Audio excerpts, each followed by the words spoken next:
Jeremias, capítulo 32. Dar-lhes-ei um só coração e um só caminho, para que me temam todos os dias, para seu bem e bem de seus filhos. Versículo 39. Certamente, não há obra mais desafiadora do que a educação de filhos. Cada dia, pais e filhos entram em uma sala de aulas imprevisível, repleta de provas e novos aprendizados. Há dias de aprovação e vitórias, mas há também aqueles de frustração e derrotas. Tem dias em que parece que tudo começa errado, mas no fim percebemos as oportunidades que nos foram dadas para o aperfeiçoamento de nosso caráter. Assim como aqueles em que parece que está dando tudo certo, mas não deixam de ser provas a testar a nossa capacidade de reconhecer a mão de Deus em todas as coisas. O desejo constante do Senhor para o seu povo sempre foi o de nos unir num só propósito, num só pensamento, e isto inclui, principalmente, a educação doméstica. Encarcerado pela acusação de falar o que o rei e o povo não queriam ouvir, Jeremias ainda enfrentou o dilema de seguir uma estranha ordem de Deus. Ele teria de comprar uma propriedade campestre nas imediações de Jerusalém. Ora, para quem pregava que logo toda aquela terra seria invadida, destruída e desabitada, aquela seria uma atitude imprudente e até incoerente diante daqueles que o ouviam. Jeremias deve ter pensado que aquele negócio poderia causar ainda mais a invalidação de sua pregação, pois como profeta estaria adquirindo uma propriedade no lugar em que constantemente gritava e clamava violência e destruição. Jeremias capítulo 20, versículo 8. Não fazia sentido algum. Mas o profeta reconhecia a voz de Deus e o que dele procedia, e entendendo que isto era a palavra do Senhor, comprou o campo em Anatote, conforme todos os trâmites legais da época. Por mais que fosse inicialmente absurda, aquela compra representava a promessa do Senhor de que traria o seu povo de volta para casa. E não somente os traria de volta, como também trabalharia para o bem dos pais e dos filhos, colocando em seus corações o temor do Senhor.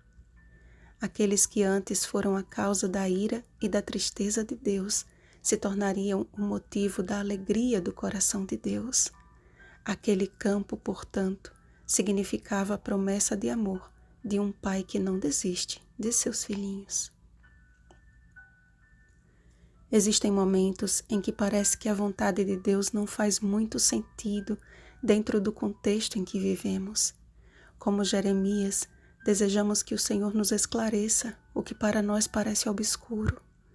Mas assim como o profeta reconheceu e cumpriu a vontade divina e só depois questionou, nesse sentido, a ordem dos fatores pode alterar o resultado.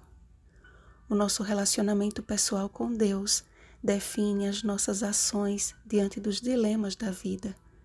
Jeremias estava preso inocentemente e não fazia o menor sentido comprar um lugar condenado à destruição.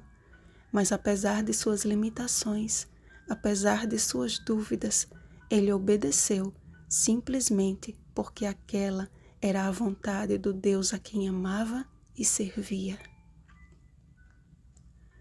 A nós foram deixadas orientações bem claras a respeito de como vivermos nesses últimos dias e a melhor forma e lugar de educarmos os nossos filhos e de mantê-los o mais longe possível das influências deste século. Mas à vista da sociedade e da cultura em que vivemos, não parece lógico e nem razoável fazer a vontade de Deus. Então, tentamos aplacar a consciência da mesma forma que o rei Zedequias fez, encarcerando a palavra profética em lugar onde possa ser vista, enquanto a relativizamos afirmando: veja bem, não é bem assim.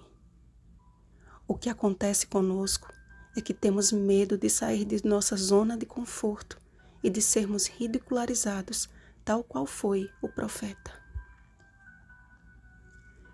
Meus amados irmãos, é com muita tristeza que eu me incluo neste grupo de covardes que ainda não tomaram uma firme decisão pelo que é correto, mas também é com um profundo sentimento de gratidão que eu me incluo entre aqueles que clamam de dia e de noite para que a vontade de Deus seja soberana em minha vida, para que eu e minha casa possamos viver os planos de Deus, independente da opinião ou da rejeição alheia, para que vivamos de acordo com a verdade presente, ainda que nós mesmos não compreendamos os propósitos do Senhor, confiando de que cada um deles possui um objetivo, e é este: assim lhes trarei todo o bem que lhes estou prometendo, diz o Senhor, para o seu bem e bem de seus filhos. Crede no Senhor vosso Deus e estareis seguros. Crede nos seus profetas e prosperareis. Segundo Crônicas, capítulo 20, versículo 20. Vigiemos e oremos. Bom dia, guiados pelo Espírito Santo. Rosana Garcia Barros.